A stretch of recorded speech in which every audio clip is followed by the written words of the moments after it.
வணக்கம் எல்லாருக்கும். நான் ஜெர்மனிக்கு அப்புறம் அடுத்ததாக எந்த கண்ட்ரிக்கு போனேன் அப்படிங்கிறத தெரிஞ்சுக்க ஆர்வமாக இருக்கீங்களா? அதுதாங்க ஜெர்மனிக்கும் போலாண்டுக்கும் பக்கத்து நாடான செக் ரிப்பப்ளிக்.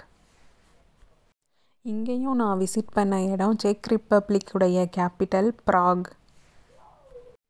இப்போ நீங்கள் பார்த்துட்ருக்கிறது தான் ப்ராகுடைய ஓல்ட் மார்க்கெட் ஸ்கொயர்.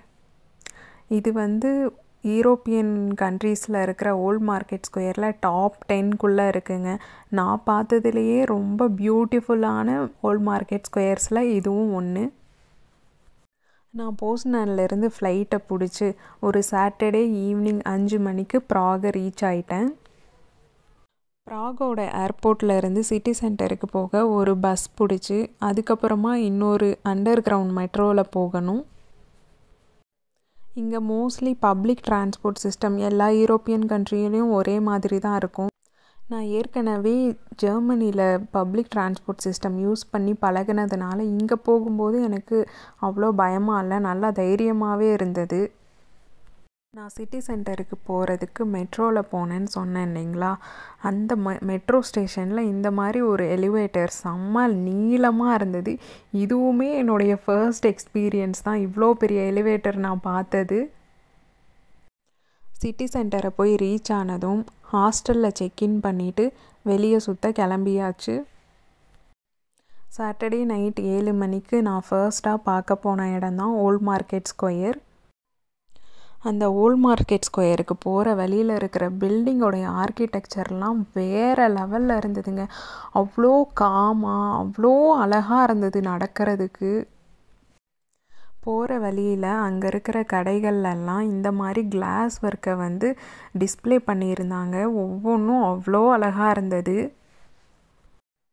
நீங்கள் இப்போ பார்த்துட்ருக்கிறது தான் ஓல்ட் ஸ்கொயரில் இருக்கிற world's oldest functioning astronomical clock.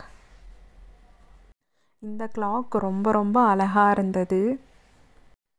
நான் போன கொஞ்ச நேரத்திலேயே இருட்ட ஆரம்பிச்சிருச்சு. அதுக்கப்புறமா அந்த ஓல்ட் மார்க்கெட் ஸ்கொயர் லைட்டிங் வெளிச்சத்தில் அவ்வளோ ஜெகஜோதியாக ஜொலிச்சிட்டு இருந்தது. நான் உண்மையிலேயே பாக்கியந்தாங்க பண்ணியிருக்கேன். இந்த மாதிரி இடத்தெல்லாம் போய் பார்க்குறதுக்கு எனக்கு கடவுள் வாய்ப்பு கொடுத்துருக்காரு. இந்த மார்க்கெட் ஸ்கொயர்லேயே இந்த அஸ்ட்ரானாமிக்கல் கிளாக் கூட ஒரு டவரும் இருக்குது. அந்த டவரில் நம்ம கிளைம் பண்ணோன்னா சிட்டியோட அழகை பார்க்கலாம். அதுக்கப்புறமா என்னோடய கிளைண்ட் ஒருத்தர் சொல்லியிருந்தார், அந்த ஊரில் மட்டுமே மேனுஃபேக்சர் பண்ணுற ஒரு கோலா இருக்குது, அது வேறு எந்த நாட்டிலையுமே கிடைக்காது, அதனால் அதை ட்ரை பண்ணு அப்படின்னு சொல்லிட்டு, அதனால் அந்த கோலாவையும் வாங்கிட்டு அப்படியே அந்த ஓல்ட் மார்க்கெட் ஸ்கொயரை ரவுண்ட் அடிச்சிட்டு இருந்தேன். ஒரு 1 hour அந்த மார்க்கெட் ஸ்கொயரில் ஸ்பெண்ட் பண்ணதுக்கப்புறமா ஒரு 8 மணிக்கிட்ட நான் அஸ்ட்ரானாமிக்கல் கிளாக் கிட்ட போயிட்டேன். ஏன்னா 1 hourக்கு ஒன்ஸ் அந்த அஸ்ட்ரானாமிக்கல் கிளாக் ஷோ ஆரம்பிக்கும். நான் 7 மணிக்கு போகும்போது அங்கே கூட்டமே இல்லாத மாதிரி இருந்தது. ஆனால் கரெக்டாக 8 மணிக்கு ஒரு 5 நிமிஷத்துக்கு முன்னாடி அந்த அஸ்ட்ரானாமிக்கல் கிளாக்கை சுற்றி செம்ம கூட்டமாக இருந்தது. எல்லாருமே அந்த கிளாக் ஷோவை பார்க்க வந்திருந்தாங்க. அந்த கிளாக் ஷோவை முடிச்சுட்டு அப்படியே இந்த பக்கம் திரும்பினா அந்த கேத்தட்ரலுங்க, அவ்வளோ பியூட்டிஃபுல்லாக இருந்தது. எப்படி வர்ணிக்கிறதுனே தெரியல. இந்த இடத்துல நிற்கும்போது எனக்கு ஒரு விஷயம் ஞாபகம் வந்தது. 2 வருஷத்துக்கு முன்னாடி செக் ரிப்பப்ளிக்கில் வேலை பார்க்குறதுக்கு எனக்கு ஒரு ஆப்பர்ச்சுனிட்டி வந்தது. ஆனால் நான் தான் அதை யூஸ் பண்ணிக்கல. அந்த நேரத்தில் கொஞ்சம் பயமாக இருந்தது, வெளிநாட்டில் போயிட்டு எப்படி சமாளிப்போம் அப்படின்னு சொல்லிட்டு. அதே நாட்டுக்கு 2 வருஷம் கழித்து நான் போவேன்னு எதிர்பார்க்கவே இல்லை. அங்கே இருக்கும்போது நான் நினச்சிக்கிட்டேன், ஓகே நம்ம இந்த நாட்டை பார்க்கணுன்னு எழுதி இருந்திருக்கு அப்படின்னு. அந்த மார்க்கெட் ஸ்கொயர்லேயே ஒரு 2 hours ஸ்பெண்ட் பண்ணிவிட்டு மறுபடியும் ரிட்டர்ன் கிளம்ப ஆரம்பிச்சிட்டேன் ஹாஸ்டலுக்கு. 9 o'clock ஆகிடுச்சுங்க. நல்ல பசி வேறு. போகிற வழியிலலாம் ரெஸ்டாரண்ட்ஸ் இருந்துச்சு. இங்கே சாப்பிடுவோமா அங்கே சாப்பிடுவோமான்னு ஒரு குழப்பத்திலேயே அப்படியே நடந்துகிட்டே இருந்தேன். நடந்து கடைசியில் ஹாஸ்டலுக்கே போயிட்டேங்க. அந்த ஹாஸ்டலில் ரெஸ்டாரண்ட்டுமே இருந்தது, அதனால் அங்கே தான் போய் சாப்பிட்டேன். அங்கே நான் ட்ரை பண்ணது செக்குடைய ட்ரெடிஷ்னல் ஃபுட். அதுதாங்க fried cheese and french fries. அதை ட்ரை பண்ணும்போது நல்லா தான் இருந்தது.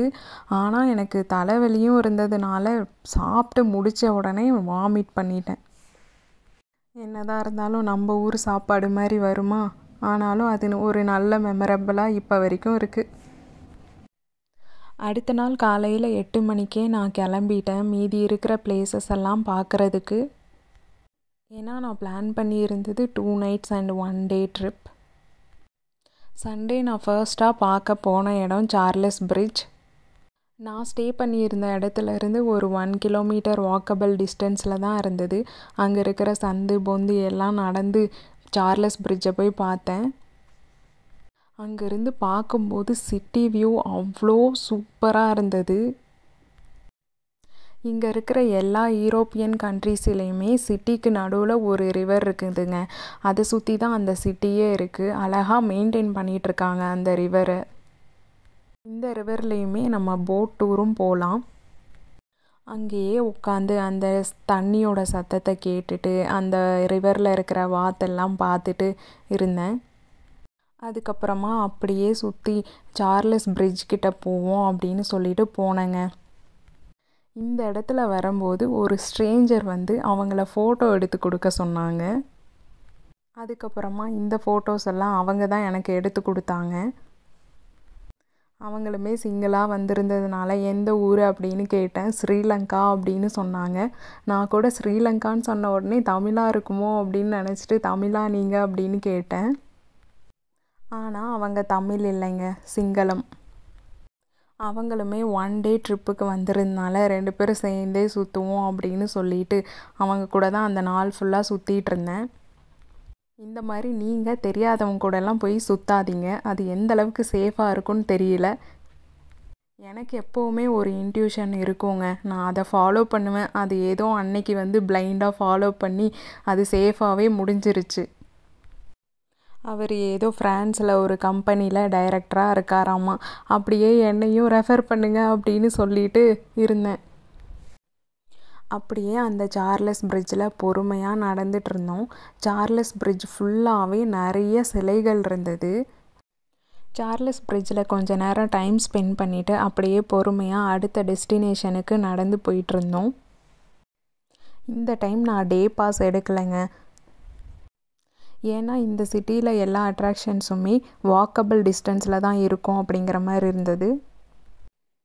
அடுத்ததாக நாங்கள் போனது ப்ராக் காசில். இந்த காசிலுக்கு ட்ராமில் போகிற மாதிரி தான் இருந்தது. அதனால் நான் அவசரமாக ஒரு ஆப்பை இன்ஸ்டால் பண்ணி அதில் வந்து டே பாஸ் வாங்கிட்டேன்.